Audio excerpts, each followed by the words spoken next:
Aga umalis yung mga ibon natin, guys. Yan o. Hello.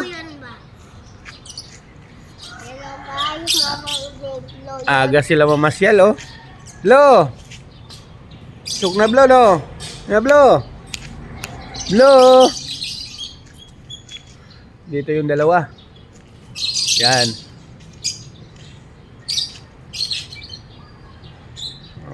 Alis sila maaga.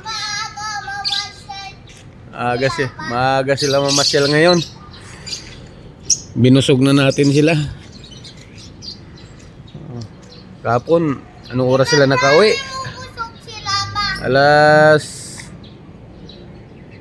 4 ata yun, alas 5. Yan si Blo. Yan.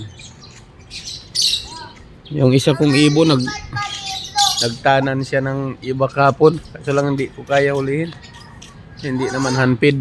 Andun siya. Kinakita niya Si Galiboy, oh. Aga-aga rin ni Galiboy yung gising. Yan. Okay, alis na kayo. Green. Itawag mo si Green, guys. Sabi ni Flo, kina-find niya Maaga si sila. Green. Oh, yan na. Nagsama na sila tatlo, oh. Green din. Hindi orange. Sama na silang tatlo.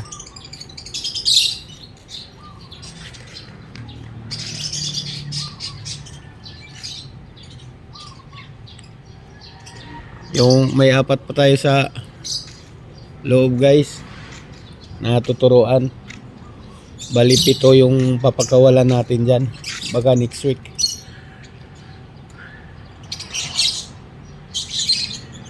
Ngayon tatlo lang muna sila dyan. Tapos mamaya aalis yan sila. Nagtambay-tambay muna sila dyan.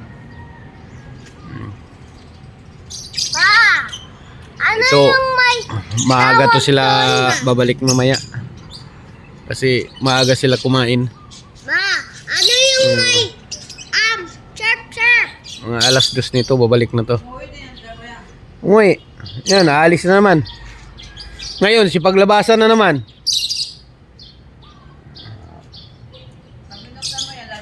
Hindi, sa loob ko yan. Hindi ko nilagay sa kulungan yan. Bumababa dito. Oo. Pagbaba nila, kukunin ko. Yan, sama-sama sila tatlo. Mamamasyal na naman sila. Diba? Malaya sila. Basta marunong lang sila umuwi. Pag hindi sila marunong umuwi, hindi ko talaga pinapakain ng seeds yan. Sinusubuan ko yan. Kaya pag nagutom sila, uuwi. Kapon may tangay sana sila isang ibon. Kaso lang di kaya ulihin kasi hindi gaya ganyan na batcher. Yung natitrain mo. Marami ka rin yung benta niya. Ano yung may... May tawag? Ginagawa ko kasi to silang kalapati. Nasa kanila na yan kung hindi sila babalik. Gutom sila. Ano yung may... Kakadudo? Ano yun? Ano? Ano ba yun? Na. Saan ba yung may kakadudo? Hindi na kayo. Buksan natin yung ibang bird. Ano yung may kakadudo ba? Sige. Oh, video mo ako. Saan ba yung kakadudo? Ayusin mo.